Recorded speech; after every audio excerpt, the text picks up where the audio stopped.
नमस्कार विद्यार्थी मित्रांनो, मी प्राध्यापक पी.बी. गोळे,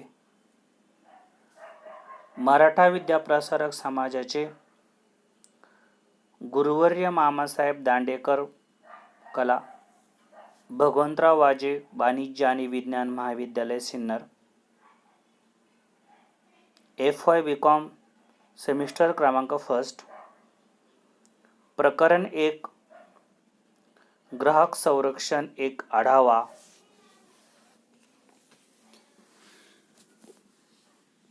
ग्राहक संरक्षण यामध्ये प्रामुख्याने जर बघितलं तर ग्राहक हा शब्द समाजात राहणाऱ्या प्रत्येक व्यक्तीशी निगडित आहे. कारण जगातील प्रत्येक व्यक्ती हा ग्राहक आहे. समाजातील विविध घटकांद्वारे उत्पादित केलेल्या वस्तू आणि सेवा यांचा उपभोग घेणारी व्यक्ती म्हणजे ग्राहक. औद्योगिक क्रांतीपूर्वी समाजातील विशिष्ट घटकांद्वारे उत्पादन करण्यात येत असे. त्यानुसार बोलतेदार, आलुतेदार हे वर्ग उदयास आले. ग्रामीण भागात उत्पादन व तेथेच विक्री यामुळे ग्रामीण अर्थव्यवस्थेचा पाया मजबूत होता. वस्तूच्या बदल्यात वस्तू असे व्यवहाराचे स्वरूप होते.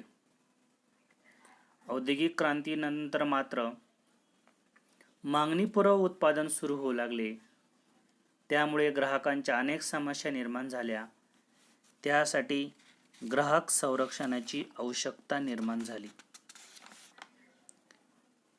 या प्रकरणामध्ये ग्राहक संरक्षणाची थोडक्यात ओळख मी या ठिकाणी तुम्हाला करून दिलेली आहे. ग्राहक आणि संरक्षण हे दोन वेगवेगळे शब्द आहे असं जर गृहीत धरलं तर ग्राहक म्हणजे जो वस्तू व सेवांची मूल्य देऊन खरेदी करतो त्याला ग्राहक असं आपण म्हणतो. संरक्षण याचा अर्थ सुरक्षा या अर्थाने हा शब्द घेतलेला आहे. आता ग्राहक संरक्षण म्हणजे नेमकं काय? ज्यावेळेस वस्तू कमी आणि ग्राहक जास्त अशी परिस्थिती जेव्हा बाजारपेठेमध्ये असायची त्यावेळेस ग्राहकांना हव्या त्या किंवा मिळालेल्या ज्या वस्तू असेल त्या मुकाट्याने वापराव्या लागायच्या. त्यानंतर हळूहळू औद्योगिक क्रांतीमुळे बाजारपेठेमध्ये अशी परिस्थिती तयार झाली की वस्तू जास्त आणि ग्राहकांची संख्या कमी. मग अशा परिस्थितीमध्ये जेव्हा ग्राहकांची उत्पादक व व्यापारी यांच्याकडून पिळवणूक व्हायला लागली, उत्पादकांनी ग्राहकांना विकलेल्या वस्तू व सेवा जेव्हा निकृष्ट प्रतीच्या, हलक्या प्रतीच्या निघायला सुरुवात झाली तेव्हा ग्राहकांना कुठेतरी वाटले की उत्पादक आपल्यावरती अन्याय करत आहे. अशा परिस्थितीमध्ये ग्राहकांची फसवणूक होऊ नये यातून ग्राहक संरक्षण या शब्दाचा उदय झाला की जेणेकरून ग्राहकांना संरक्षण देणारी एखादी यंत्रणा असावी, ग्राहकांचं संरक्षण केलं जावं यासाठी कोणीतरी ग्राहकांच्या बाजूने बोलणारा मदतनीस वर्ग असावा. या भावनेतून ग्राहक संरक्षण जे आहे हे ग्राहकांच्या दृष्टीनं एक महत्त्वाचं पाऊल ठरण्यास सुरुवात झाली. आजकाल बाजारपेठेमध्ये आपण बघतो, मागणीपूर्व प्रचंड उत्पादन झाल्यामुळे उत्पादित मालाची विक्री करण्यासाठी बाजारपेठा निर्माण करणं, जाहिरात तंत्रांचा वापर करून बाजारपेठ काबीज करणं, उत्पादित वस्तू खरेदी करण्यासाठी ग्राहकांना वेगवेगळी प्रलोभनं देणं आणि स्पर्धात्मक बाजारपेठा काबीज करण्याच्या तंत्राचा अवलंब करणं, नफा आणि नफेखोरी हीच वृत्ती बाजारपेठेमध्ये बनलेली दिसून येते. येणारा ग्राहक कोण आणि कसा, त्याचे समाजातील स्थान काय, उत्पादनाचे समाजाशी नाते काय, या बाबींचा विसर पडायला लागला. त्यामुळे ग्राहकाच्या फसवणुकीचं प्रमाण वाढलं. नफा हाच धर्म आहे, माझा व्यवसाय व व्यापार फक्त नफा मिळवण्यासाठी आहे, हे तंत्र व्यापार व उद्योजक वापरू लागल्याने ग्राहक वर्ग वेगवेगळ्या मार्गांनी उपेक्षित राहू लागला. परंतु कुठेतरी ग्राहकांमध्ये देखील जागृती निर्माण झाली आणि ह्या जागृतीमधून हळूहळू ग्राहकांना संरक्षण मिळायला लागल्यामुळे आजच्या बाजारपेठेमध्ये ग्राहक हा राजा मानला जातो. पुढील टॉपिक आपला यातीलच आहे, ग्राहक संरक्षणाचा अर्थ व व्याख्या. ग्राहक म्हणजे नेमकं काय? ग्राहक म्हणजे एखाद्या वस्तूची मोबदला देऊन वस्तू खरेदी करणारी व्यक्ती होय. हा मोबदला रोख, हप्तेबंद पद्धत, भाडे खरेदी यापैकी कुठलाही मोबदला असू शकतो. मात्र व्यापार उद्दिष्टांसाठी वस्तू खरेदी करणाऱ्या व्यक्तीला ग्राहक म्हटले जात नाही. म्हणजे याचा अर्थ काय होतो की ग्राहक संरक्षण किंवा ग्राहक म्हणजे नेमकं कोण? तर यामध्ये जी व्यक्ती वस्तू व सेवा खरेदी करत असताना मोबदला देते, हा मोबदला रोख असू शकेल, हप्तेबंद पद्धतीने असू शकेल, भाडे करार असू शकेल, याला आपण ग्राहक असं आपण म्हणतो. ग्राहकाची व्याख्या दिलेली आहे. ग्राहक म्हणजे वस्तू आणि सेवांची खरेदी करणारी व्यक्ती. दुसरी व्याख्या आहे, मानवी गरजा भागवण्यासाठी जड वस्तू किंवा सेवारूप वस्तू याचा उपयोग करणारी व्यक्ती म्हणजे ग्राहक होय. म्हणजे थोडक्यामध्ये वस्तू व सेवांची जो खरेदी करतो त्याला ग्राहक असे म्हणतात. मानवी गरज भागवण्यासाठी एखादी वस्तू किंवा सेवा याचा उपयोग किंवा उपभोग जो व्यक्ती घेतो याला ग्राहक असे म्हटले जाते. ग्राहकाची व्याख्या आपल्या दृष्टीने समजणं फारसे अवघड नाही, कारण की आपण देखील अनेक प्रकारच्या वस्तू आणि सेवा दैनंदिन जीवनामध्ये खरेदी करत असताना दिसून येते. आता हा ग्राहक वर्ग जो आहे, या ग्राहक वर्गाची काय वैशिष्ट्ये आहे ते आपण बघणार आहोत. ग्राहकांची वैशिष्ट्य, स्वभावानुसार वैशिष्ट्य. प्रामुख्याने ग्राहक वेगवेगळ्या स्वभावाचे असतात, जसे की तरुण, युवक, युवती, पालक, किशोरवयीन मुले, संसारी स्त्री पुरुष. 40शीतले ग्राहक, त्यांच्या स्वभावात वयापरत्वे फरक पडतो व त्यानुसार ग्राहक प्रवृत्ती देखील बदलते. म्हणजे ग्राहक जो आहे, या ग्राहक वर्गामध्ये ग्राहकाची अनेक वैशिष्ट्य आहेत. यामध्ये ग्राहकाचा स्वभाव, तरुण ग्राहक, युवक, युवती, पालक, किशोरवयीन मुले, संसारी स्त्री पुरुष, 40शीतले ग्राहक यांचा स्वभाव वयापरत्वे वेगवेगळ्या स्वरूपाचा असण्याचे आपल्याला दिसून येते. म्हणजेच वयपरत्वे ग्राहकांच्या स्वभावात बदल होताना दिसून येतो. जसे की आईस्क्रीमची आवड युवकांना असते, वयोवृद्ध माणसांना नसते. म्हणजे स्वभावानुसार ग्राहकाची वेगवेगळी वैशिष्ट्ये आपल्याला बघायला मिळतात. दुसरं वैशिष्ट्य आहे आर्थिक स्थितीनुसार वैशिष्ट्य. सर्वसामान्यपणे ग्राहकांच्या क्रयशक्तीनुसार खरेदी वर्तन स्पष्ट होतं. अल्प उत्पादन गट, उच्च उत्पादन गट यानुसार ग्राहकांची आर्थिक परिस्थिती बदलते आणि ग्राहकांच्या वस्तू खरेदीचा कल हा वेगवेगळ्या स्वरूपाचा आपल्याला दिसून येतो. तिसरं वैशिष्ट्य आहे खर्च करण्याची प्रवृत्ती.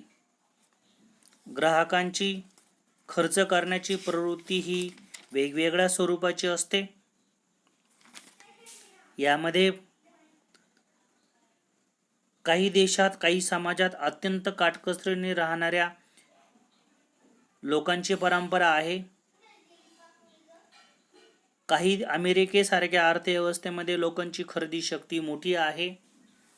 म्हणजेच देश परत्वे, राज्य परत्वे, ग्राहकांची खरेदी करण्याची प्रवृत्ती ही वेगवेगळी दिसून येते. आपल्याकडे जरी बघितलं, आपल्या नाशिक जिल्ह्याचा जरी विचार जरी केला तर यामध्ये देखील असं दिसून येतं की काही तालुक्यांमध्ये उत्पन्न जास्त, खर्चही जास्त आहे. काही तालुक्यांमध्ये उत्पन्न जास्त पण खर्च कमी, कारण की ग्राहकांचा स्वभाव हा वेगळ्या प्रकारचा आहे. चौथं वैशिष्ट्य आहे राजकीय परिस्थिती. राजकीय परिस्थिती ग्राहकांवर प्रभाव पाडते. लोकशाहीमध्ये ग्राहकाला खरेदीसाठी पर्याय व स्वातंत्र्य उपलब्ध असते. त्यामुळे ग्राहक स्वच्छंद व निर्भय असतात. ज्या देशांमध्ये लोकशाही आहे, आपल्याला हे ज्ञात असेल की भारत हे लोकशाही राष्ट्र आहे. या राष्ट्रामध्ये आपण कुठल्याही प्रकारच्या वस्तू व सेवांची खरेदी करू शकतो की ज्या वस्तू व सेवांना कायदेशीर मान्यता आहे. कायदेशीर मान्यता म्हणजे नेमकं काय?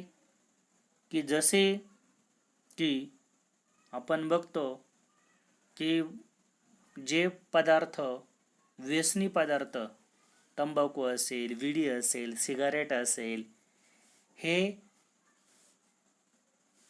लहान मुलांना खरेदी करणे कायद्याने बंदी घातलेली आहे. म्हणजे ज्या वस्तू ग्राहकांसाठी आवश्यक आहे, या वस्तू आपण ह्या लोकशाही राष्ट्रामध्ये सहजपणे खरेदी करू शकतो. परंतु काही हुकुमशाही राष्ट्र, जसे की दक्षिण कोरियासारखी राष्ट्र, उत्तर कोरियासारखी राष्ट्र, या राष्ट्रांमध्ये मात्र हुकुमशाही असते आणि ग्राहकांना खरेदीसाठी जे काही अधिकार असतात हे कमी दिसून येतात. पाचवं वैशिष्ट्य आहे स्वातंत्र्य वृत्ती. साधारणतः काही ग्राहक अत्यंत स्वातंत्र्य वृत्तीचे असतात, तर काही परावलंबी असतात. काहींचा खरेदीचा निर्णय स्वयंप्रवृत्त असतो, तर काहींना इतराच्या वर्तनावरून खरेदीचा निर्णय घ्यावा लागतो. हा मुद्दा या ठिकाणी खूप महत्त्वाचा आहे. काही ग्राहक स्वातंत्र्य वृत्तीचे असतात, म्हणजेच घरातील प्रमुख व्यक्ती हा स्वातंत्र्य वृत्तीचा असतो. तो स्वतः वस्तू व सेवांची खरेदी करू शकतो, परंतु त्याच्या घरातील त्याची पार्टनर किंवा त्यांची मुले यांना पालकांवरती अवलंबून राहावं लागत असल्यामुळे त्यांना खरेदीचा निर्णय स्वतः घेता येत नाही. यामुळे प्रत्येकाने आत्मनिर्भर होऊन आपले उत्पन्न वाढवले पाहिजे, की जेणेकरून आपल्याला कुठल्याही वस्तूची सेवा खरेदी करण्यासाठी जो पैसा असेल तो आपल्याकडे उपलब्ध असणं गरजेचं आहे. सहावं वैशिष्ट्य आहे सांस्कृतिक पार्श्वभूमी. सामान्यपणे निरनिराळे ग्राहक वेगवेगळ्या संस्कृतीतून येतात. प्रत्येकाची घराची पार्श्वभूमी, शिक्षण, परिसराचा प्रभाव, धार्मिक भावना यातून प्रत्येकाचे ग्राहक व्यक्तिमत्व निश्चित होते. जसं की ग्रामीण भागातील स्त्रिया असतील, यांची सांस्कृतिक पार्श्वभूमी वेगळ्या प्रकारची असते. शहरी भागातील सांस्कृतिक पार्श्वभूमी वेगळ्या प्रकारची असते. ग्रामीण आणि शहरी स्त्रियांचं शिक्षण आणि परिसर जो आहे यांचा त्यांच्यावर वेगवेगळ्या प्रकारे परिणाम होतो. म्हणून सांस्कृतिक पार्श्वभूमीचा ग्राहकांच्या खरेदीवरती परिणाम दिसून येतो. 7वं वैशिष्ट्य आहे जीवनमान सुधारण्याची इच्छा. आयुष्यात प्रत्येक जण जीवन जगत असताना आपले जीवनमान सुधारावे, कुटुंबाचे जीवनमान सुधारावे या दृष्टीने वाटचाल करत असतो. माणसाच्या गरजा आणि इच्छा यांना अंतच नसतो. ग्राहकाच्या किंवा माणसाच्या गरजा ह्या अनंत चालू असतात. म्हणून नवनवीन उत्पादने आणि सेवा यांची सतत निर्मिती होत असते आणि त्यात सुधारणा होत असते. म्हणजे ग्राहक वस्तू खरेदी करत असताना जीवनमान सुधारावं म्हणून एकापाठोपाठ वस्तूंची खरेदी करत असतो. पायी चालणारा मनुष्य त्याला सायकल घ्यावीशी वाटते, त्यानंतर मोटरसायकल घ्यावीशी वाटते, बुलेट घ्यावीशी वाटते, कार घ्यावीशी वाटते, हेलिकॉप्टरने फिरावं असंही त्याला वाटतं. म्हणजे ग्राहकांच्या गरजा ह्या अनंत आहेत. ग्राहकांचं जीवनमान सुधारावं यासाठी अनेक प्रकारच्या वस्तू व सेवा खरेदी करण्याची इच्छा ही ग्राहकाच्या मनामध्ये असते. 8वं वैशिष्ट्य आहे ग्राहक हा मूलभूत आधार. कोणतेही व्यावसायिक संस्था नफा मिळवण्याच्या उद्दिष्टाने व्यवसाय करते. आपल्याकडील वस्तू किंवा सेवा ग्राहकाने घेऊन योग्य तो मोबदला मिळावा अशी व्यावसायिकाची अपेक्षा असते. ग्राहकांशिवाय उद्योगाचा किंवा व्यापाराचा सर्व प्रयत्न विफल ठरतो. म्हणून ग्राहक हाच व्यवसायाचा मूळ आधार आहे. विभिन्न प्रकारचे जे काही व्यवसाय आहेत यांचा ग्राहक हा मूळ आधार आहे. ग्राहकांशिवाय वस्तू व सेवा यांना मान मिळणं म्हणजेच व्यवसाय अर्थशून्य होणे असं आहे. म्हणजे ग्राहक हा व्यवसायाचा मूलभूत आधार आहे. 9वं वैशिष्ट्य आहे संस्कारजन्य गरजा. माणसावर ज्याप्रमाणे संस्कार होतात त्याप्रमाणे त्याच्या गरजा निर्माण होतात. जसे की डोंगराळ भागातील आदिवासी बंधूंवर अत्यंत अल्प संस्कार पडतात, त्यामुळे त्यांच्या गरजाही कमी असतात.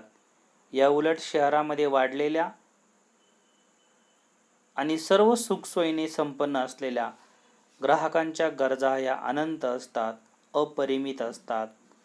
म्हणजे तुम्हाला वस्तू आणि सेवा खरेदी करण्याची इच्छा आणि शक्ती कशा प्रकारे मिळालेली आहे त्यानुसार ग्राहक वस्तू खरेदी करताना दिसून येतो. 10वं वैशिष्ट्य आहे चांगल्या दर्जाच्या अपेक्षा.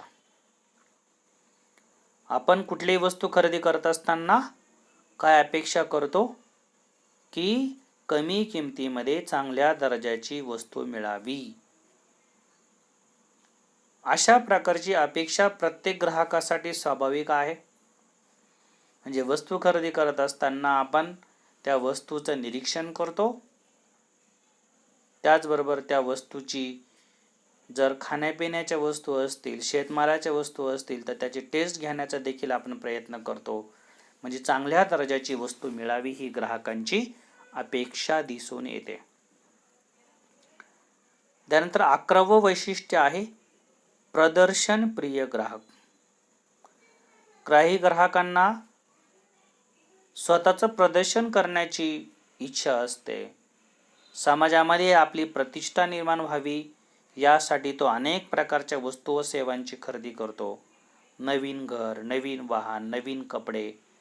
आपल्या गटातील आणि जवळच्या लोकांना आपण निर्माण केलेल्या वस्तू कशा दाखवू अशी भावना सर्वसाधारण ग्राहकांमध्ये असते. प्रदर्शन प्रियता हा मानवी जातीचाच एक महत्त्वाचा गुण या ठिकाणी दिसून येतो.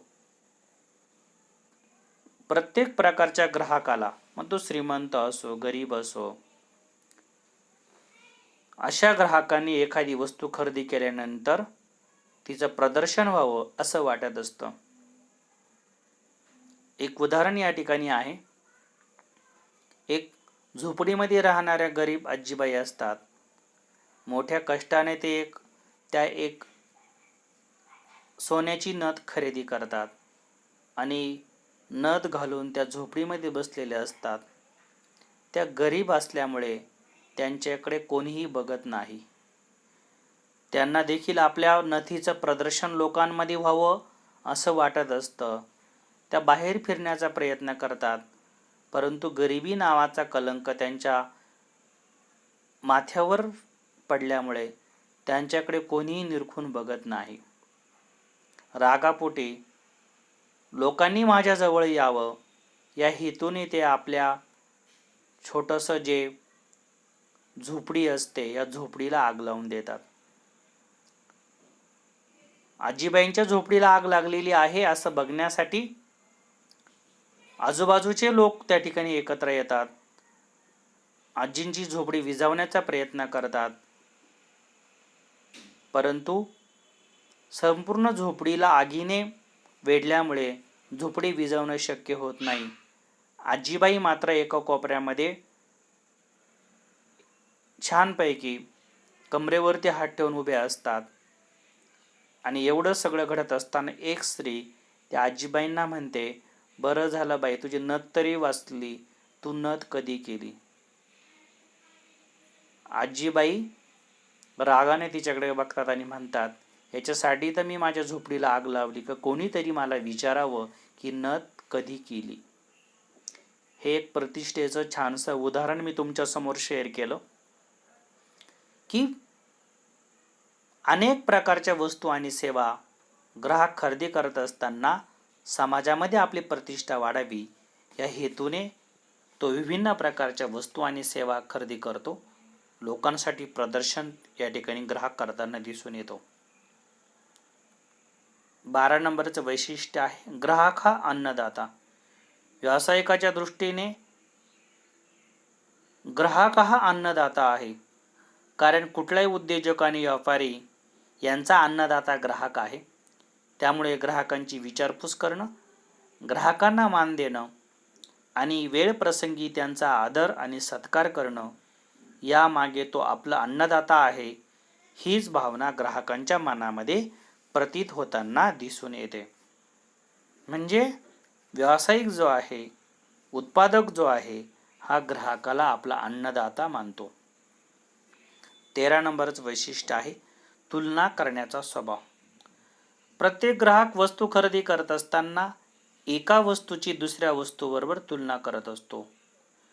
दैनंदिन व्यवहारामध्ये प्रत्येक व्यक्ती समान स्तरावरील आपल्या सहकाऱ्यांना एखादी वस्तू कोठे खरेदी करावी, केव्हा खरेदी करावी, कोणाकडून खरेदी करावी असा प्रश्न एकमेकांना विचारतो आणि वस्तू खरेदी करत असताना दोन वस्तूंची एकमेकांबरोबर तुलना करताना देखील दिसून येते.